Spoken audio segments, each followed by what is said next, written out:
ಈಗೋ ಇರೋರಿಗೆ ಅವ್ರು ಹೇಳ್ತಾರೆ ನಮ್ಗೆ ತುಂಬ ಆತ್ಮವಿಶ್ವಾಸ ಇದೆ ಅಂತ. ಅದು ಆತ್ಮವಿಶ್ವಾಸ ಅಲ್ಲ, ಅದು ದುರಭಿಮಾನ, ಆತ್ಮಾಭಿಮಾನ ಅಲ್ಲ.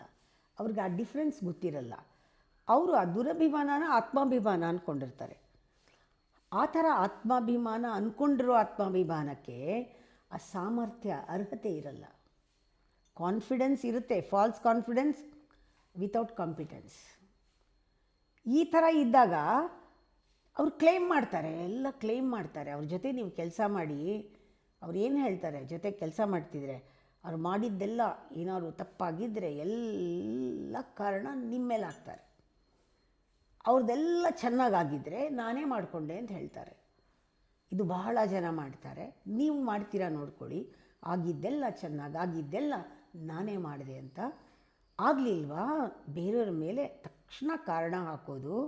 ಯಾಕೆ ಅಂದರೆ ನಿಮಗೆ ದೂರ ಹೇಳೋದು. ಯಾಕೆ ಅಂದರೆ ನಿಮಗೆ ಕಾಂಪಿಟೆನ್ಸ್ ಇಲ್ಲ. ಯಾಕೆ ಅಂದರೆ ನಿಮ್ಮ ಕಾನ್ಫಿಡೆನ್ಸ್ನಲ್ಲಿ ಆತ್ಮವಿಶ್ವಾಸ ಇಲ್ಲ. ಆತ್ಮವಿಶ್ವಾಸ ಇದ್ದವರು ಬೇರೆಯವ್ರ ಮೇಲೆ ಹಾಕಲ್ಲ. ಆಗದೇ ಇರೋದಕ್ಕೂ ನಾನೇ ಕಾರಣ ಅಂತ ಆಗೋಕ್ಕೇನು ಬೇಕೋ ಅದನ್ನು ಮಾಡ್ತಾರೆ. ಪುನಃ ಆಗದೇ ಇದ್ರೂ ಆಗೋಕ್ಕೇನು ಬೇಕೋ ಅದೇ ಮಾಡ್ತಾರೆ. ಆಗೋಕ್ಕೂ ಆಗದೇ ಇರೋಕ್ಕೂ ಜವಾಬ್ದಾರಿ ವಹಿಸ್ತಾರೆ. ಅದು